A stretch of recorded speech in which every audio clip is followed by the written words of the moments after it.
টিহু সমষ্টিত আমি আগতে ঠিক কৰি থৈছিলোঁ যে আমি 19 নৱেম্বৰৰ দিনা আমি চামতালৈ আহিম আৰু ইয়াতে আই মাতৃসকলক আমাৰ উদ্যমিতা অভিযানৰ চেক আমি বিতৰণ কৰিম।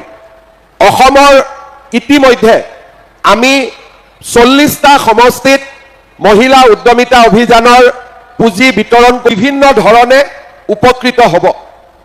কেইদিনমান আগতে আমি যেতিয়া বিহালী নলবাৰী ঢেকিয়াজুলি আদি সমষ্টিত এই আঁচনিখন আৰম্ভ কৰিছিলোঁ, বিহাৰত চৰকাৰে টিভি আৰু ছ'চিয়েল মিডিয়াৰ জৰিয়তে এই আঁচনিখনৰ বিষয়ে জানিব পাৰিছিল আৰু তেওঁলোকে আমাৰ পৰা বুজিব খুজিছিলে যে আমি এই আঁচনিখনৰ জৰিয়তে কি লক্ষ্যৰে আমি আগবাঢ়িব খুজিছোঁ। আমি তেওঁলোকক কৈছিলোঁ যে আমাৰ উদ্দেশ্য হ'ল মহিলাসকলক লাখপতি বাইদেউলৈকে ৰূপান্তৰ কৰা। এই আঁচনিখনৰ বিষয়ে তেওঁলোকে জানি বুজি ইমান অভিভূত হৈছিলে যে তেওঁলোকে বিহাৰত গৈ এই আঁচনিখন ৰূপায়ণ কৰিলে আৰু আজি সমগ্ৰ দেশৰ টিভি বাতৰি কাকত, অসমৰ নহয় দেশৰ এই আঁচনিখনৰ বিষয়ে আলোচনা হৈছে। যোৱাকালি মোক আৰু দুজন মুখ্যমন্ত্ৰীয়ে ফোন কৰিছিলে যে এই আঁচনিখনৰ বিষয়ে বুজাব লাগে যাতে তেওঁলোকেও তেওঁলোকৰ ৰাজ্যত এই আঁচনিখন ৰূপায়ণ কৰিব পাৰে। ইয়াৰ আগতে আমি যেতিয়া অৰুণোদয় আঁচনি আৰম্ভ কৰিছিলোঁ, আমাৰ পৰা অৰুণোদয় আঁচনি ছত্তীশগড়, কৰ্ণাটক, মধ্যপ্ৰদেশ, মহাৰাষ্ট্ৰ এই ধৰণৰ ডাঙৰ ডাঙৰ ৰাজ্যবিলাকে আমাৰ পৰা শিকি অৰুণোদয় আঁচনি নিজৰ ৰাজ্যত ৰূপায়ণ কৰা আৰম্ভ কৰিছিলে। কেইদিনমানৰ পৰা আমি অসমত আৰম্ভ কৰা নিযুত মইনা আঁচনিখনৰ বিষয়েও ভাৰতৰ বিভিন্ন ৰাজ্যই আমাৰ পৰা জানিবৰ বাবে চেষ্টা কৰিছে।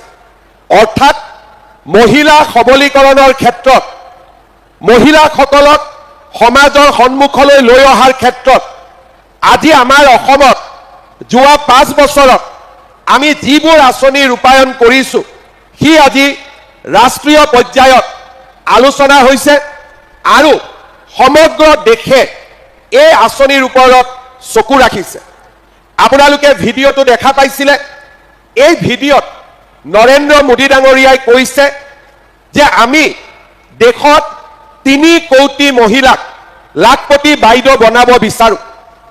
মোদী ডাঙৰীয়াই যেতিয়া 3 কোটি মহিলাক লাখপতি বনাব খুজিছে, বেংকৰ পৰা সহায় কৰিছে, বিভিন্ন আঁচনি দিছে, আমি ভাবিছিলোঁ যে অসমত আমি 30 লাখ অন্তত মহিলাক লাখপতি বাইদেউ বনাব পাৰোঁ নেকি। আমাৰ মহিলাসকলে কাম কৰিব বিচাৰে, আমাৰ মহিলাসকলে ঘৰখন চলোৱাৰ লগতে ঘৰখনৰ অৰ্থনৈতিক উন্নতিটো সহায় আগবঢ়াব খোজে আৰু সেইকাৰণে আমাৰ অসমত আজি 4 লাখ আত্মসহায়ক গোট গঠন হৈছে। 40 লাখ মহিলা আত্মসহায়ক গ্ৰুপৰ লগত জড়িত হৈ আছে। সপ্তাহত মিটিং পাতিছে, CLF বনাইছে, ভিঅ বনাইছে, মহিলাসকলে সখী হৈছে, বেংকৰ লগত অহা যোৱা কৰিছে আৰু আজি আমাৰ অসমত মহিলাসকলে বেংকৰ পৰা 21,000 কোটি টকা বেংকৰ পৰা এই গোটসমূহে লোন লৈছে আৰু 99% লোন সময়ত উভতাই দিছে। তাৰ মানে আমাৰ মহিলাসকলক আমি যদি আগবঢ়াই দিব পাৰোঁ, প্ৰতিগৰাকী মহিলা সফল হ'ব পাৰে, তাৰ প্ৰমাণ ইতিমধ্যে আমি দেখা পাইছোঁ। আমি চিন্তা কৰিছিলোঁ যে গোটৰ জৰিয়তেও মহিলাসকলক সহায় কৰিম আৰু ব্যক্তিগতভাৱেও আমি যদি মহিলাসকলক আগবঢ়াই দিব পাৰোঁ, আমাৰ মহিলাসকলে অহা 3 বছৰৰ ভিতৰত লাখপতি বাইদেউ আৰু মহা লাখপতি বাইদেউ হ'ব পাৰিব। লাখপতি বাইদেউ মানে কি? যোনে বছৰত 1 লাখ টকাৰ ব্যৱসায় কৰে আৰু মহা লাখপতি বাইদেউ মানে কি? যাৰ ব্যৱসায় আমাৰ বছৰত 10 লাখ টকালৈকে যাব পাৰে। কেতিয়াবা কেতিয়াবা গুৱাহাটীৰ সাংবাদিকসকলে চিন্তা কৰে যে লাখপতি বাইদেউ হ'ব পাৰে জানো? এইবিলাক চৰকাৰে এনেই কৈ থাকে। সেইকাৰণে এই মিটিংবিলাকত মহিলাসকলৰ উৎসাহ আৰু মহিলাসকলৰ উপস্থিতি আজি সকলোৰে চকু খুলিছে আৰু আজি সকলোৱে অসমীয়া মহিলাৰ শক্তিও দেখা পাবলৈ আৰম্ভ কৰিছে। আজি মই বহু দূৰৰ উদাহৰণ দিব নোখোজো। আমাৰ টিহুৰ মাখি বাহাৰ দীপামণি কলিতা বাইদেউ, তেওঁ 2020 চনৰ মাৰ্চ মাহত অসমী বন উদ্যোগ স্থাপন কৰিছিল। অৰ্জুন গুৰি, আমলখি গুৰি এই গোটেইবোৰ তেখেতে বিক্ৰী কৰি আজি বাইদেৱে মাহত 30,000 টকা উপাৰ্জন কৰে। ঠিক তেনেকৈ নন্নাতাৰীৰ ৰুমি তালুকদাৰে গাই গৰু পালনৰ জৰিয়তে মাহত 22,000 টকা আজি উপাৰ্জন কৰে। এই দুটাটো এটা উদাহৰণ। কিন্তু আমাৰ মাজত এনেকুৱা বহু মহিলা আছে যোনে ইতিমধ্যে কিবা নহয় কিবা এটা কাম হাতত লৈছে আৰু তাক আগুৱাই লৈ গৈছে। বহুতৰ মনত ইচ্ছা আছে যে ময়ো কৰিব খোজো, কিন্তু মন আছে, ধন নাই। কৰিব মন আছে কিন্তু টকা পইচা নাই, কেনেকৈ কৰোঁ? আজিলৈকে কোনেও চিন্তা কৰা নাছিল যে আমাৰ মহিলাসকলক আমি যদি সহায় কৰোঁ মহিলাসকল আগবাঢ়ি যাব পাৰিব। আগত চৰকাৰবিলাকে কি ভাবিছিল? ইলেকশ্যন আহিব, ধুতি দি দিম, লুঙি দি দিম, সূতা দি দিম, কম্বল দি দিম, আমি ইলেকশ্যনত ভোট পাম, ইলেকশ্যনত জিকিম। কিন্তু আমি ধুতি, লুঙি, সূতা, কম্বল এইবিলাক আমি বাদ দিছোঁ। আমি মহিলাক লাখপতি কেনেকৈ বনাব পাৰোঁ তাৰ আজি আমি চিন্তাত আগবাঢ়িছোঁ। আজি আপোনালোকে দেখিছে লাখপতি বাইদেউৰ আঁচনি, অৰুণোদয়ৰ আঁচনি, ছোৱালীবিলাকে স্কুটি লৈ কলেজত যোৱা, চাইকেল লৈ স্কুলত যোৱা। আজি আমাৰ অসমৰ মহিলাসকল এক বিশাল শক্তিলৈ ৰূপান্তৰ হৈছে। ছেপ্টেম্বৰত মই য'তে মিটিঙত যাওঁ মোক পুৰুষবিলাকে সোধে যে ছাৰ অৰুণোদয় কেতিয়া দিব? এইবাৰ পইচাটো সোমোৱা নাই 10 তাৰিখে। তেতিয়া মই চিন্তা কৰিলোঁ যে পুৰুষৰ লগত অৰুণোদয় কি সম্পৰ্ক আছে? ইহঁতি কিয় খবৰ লয় অৰুণোদয়? তেতিয়া মই লাহে লাহে বুজিলোঁ যে পৰিয়ালটো চলাবৰ কাৰণে এই 1250 টকাই আমাক বহুত সহায় কৰে। 10 তাৰিখে অৰুণোদয় আহিব, আমাৰ মা বৌসকলক গিৰিয়েকসকলে 8 তাৰিখৰ পৰাই মনত পেলাই থাকে, এই 10 তাৰিখ আহিব হৈছে দেই বুলি, হয়নে নহয়? তাৰমানে অৰুণোদয় আঁচনি আজি মহিলাসকলৰ ঘৰত সন্মান বৃদ্ধি কৰিছে। আজি পুৰুষজনেও ভাবে যে 10 তাৰিখ আহিব, 1250 টকা মোৰ ঘৰৰ মহিলাগৰাকীয়ে পাব আৰু বেংকলৈ গৈ আপোনালোকে টকাটো লৈ আহি কোনো বেয়া কামত খৰচ নকৰে, ঘৰখনৰ কাৰণে খৰচ কৰে। কাৰণ মহিলাই এটা টকাও অভাৱত ব্যয় নকৰে, যি টকা পায় গোটেইখিনি ঘৰৰ কামত লগাই দিয়ে। আমি যদি পুৰুষক কোনোবাই 1000 টকা দিয়ে, 1000 টকাটো ঘৰ পাওঁতে পাওঁতে 600 টকা হৈ গ'ল। বন্ধুৰ লগত বহিলোঁ, চাহ খালোঁ, হোটেলত বহিলোঁ।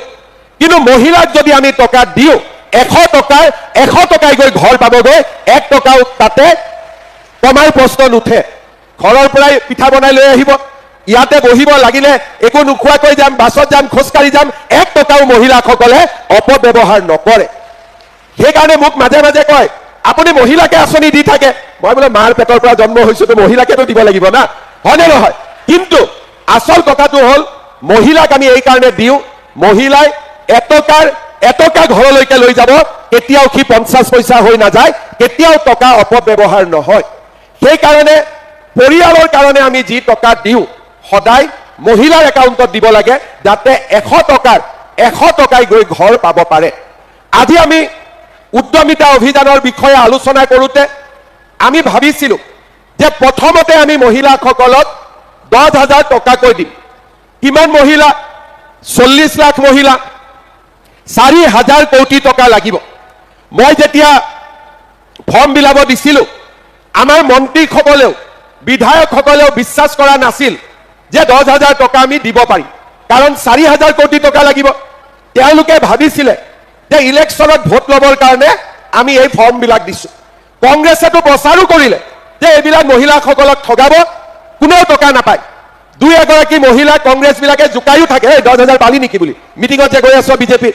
কিন্তু এতিয়া নকয়, কাৰণ দেখা পালে যে সকলো মহিলাই 10,000 টকা পাব আৰম্ভ কৰিছে।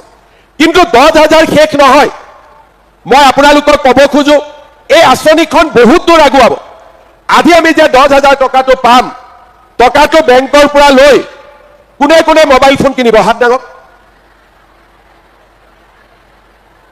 কোনে নিকিনে মোবাইল ফোন কোনে কোনে মোবাইল নিকিনে হাত দাঙক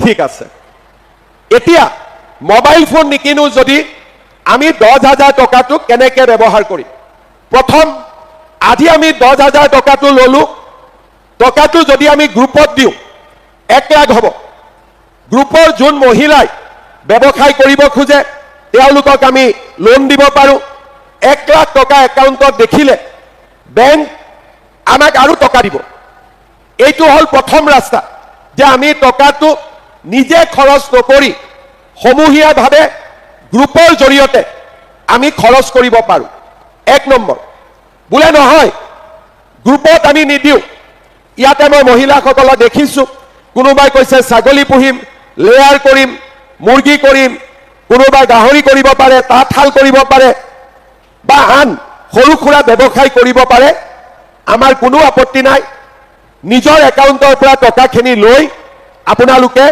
কিবা এটা ভাল কামত এই টকাটো খৰচ কৰক তৃতীয়তে বোলে মই গ্ৰুপত নিদিও নিজে কৰিলো নিজে নকৰো ঘৰৰ কামটো ঘৰৰ ব্যৱসায়টো আমি এই 10,000 টকা খৰচ কৰিব পাৰো 6 মাহ 7 মাহ পিছত আমি আপোনালোকক আকৌ সুধিম পৰীক্ষা কৰিম যে 10,000 টকাটো আপোনালোকে কেনেকৈ ব্যৱহাৰ কৰিলে যিসকলে 10,000 টকাটো ভাল কৰি ব্যৱহাৰ কৰিব তেওঁলোকক অহা বছৰ আমি আকৌ 25,000 টকাকৈ আমি দিয়াৰ বাবে সিদ্ধান্ত লৈছো 25,000 ল'বৰ কাৰ কাৰ মন আছে আছে তেতিয়ালে হাত চাপৰিটো জোৰে মাৰক এতিয়া 25,000 টকাও যেতিয়া আপোনালোকে ভাল কৰি ব্যৱহাৰ কৰিব তৃতীয় বছৰ আমি আপোনালোকক 50,000 টকাকৈ আপোনালোকৰ একাউণ্টত দিম প্ৰথম বছৰ 10,000 দ্বিতীয় বছৰ 25,000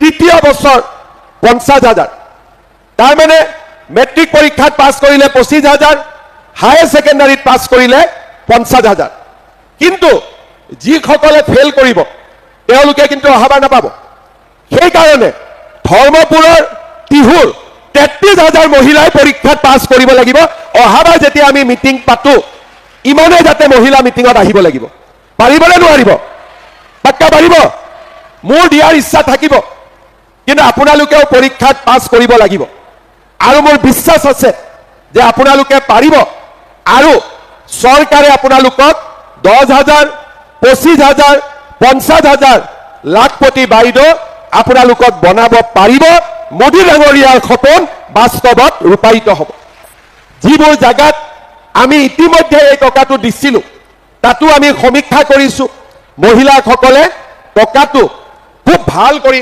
ব্যৱহাৰ কৰি আছে মই ধৰ্মপুৰ তিহুৰ ৰাইজকো অনুৰোধ কৰিম এই টকাটোৰ যাতে সুন্দৰ ব্যৱহাৰ আমি কৰিব পাৰো মহিলা উদ্যমিতাৰ 10,000 অৰুণোদয় 1250 টকা নিযুত মইনা 1,000 1250 2500 আজি বিনামূলীয়াকৈ চাউল আৰু নতুনকৈ চৰকাৰে ৰেচনৰ দোকানত দালি চেনি আৰু নিমখো কম দামত দিয়া আৰম্ভ কৰিছে আপোনালোকে যদি চিন্তা কৰে আমাৰ চৰকাৰখনে মাহত এটা পৰিয়ালক কিমান সহায় কৰে অৰুণোদয় 1250 ঘৰত যদি 20 কেজিও চাউল আহিছে 800 টকা দালি চেনি নিমখৰ পৰা 50-60 টকা আৰু ঘৰত যদি ছোৱালী আছে তাইৰ কাৰণে 1250 টকা নিযুত মইনা আঁচনি বেমাৰ হলে ৰেচন কাৰ্ডখন দেখুৱালে 5 লাখ টকালৈকে বিনামূলীয়া চিকিৎসা যোৱাকালি আমি সকলোৱে কিষাণ সন্মান নিধি আজি আপোনালোকে যদি চাই যে আমাৰ চৰকাৰখনে গড়ে প্ৰতি প্ৰত্যেক পৰিয়াললৈ মাহত 2,000ৰ পৰা 4,000 টকালৈকে আমি প্ৰত্যেক মাহত সহায় কৰি গৈ আছো আমাৰ এটাই চিন্তা যাতে দৰিদ্ৰ আৰু নিম্ন মধ্যবিত্ত সমাজখন তেওঁলোকৰ জীৱন আগবঢ়াই নিয়াত আমি কেনেকৈ সহায় কৰিব পাৰোঁ। ধুতি লুঙি এইবিলাকৰ ৰাজনীতি শেষ কৰি আমি উদ্যমিতাৰ ৰাজনীতি, অৰুণোদয় ৰাজনীতি, ল'ৰা ছোৱালীক 1 টকাকৈ ঘোষ নিদিয়াকৈ চৰকাৰী চাকৰি দিয়াৰ ৰাজনীতি, আজি আমাৰ ৰাজ্যখনক আমি এক নতুন ৰাস্তাৰে লৈ যোৱাৰ বাবে সংকল্প কৰিছোঁ।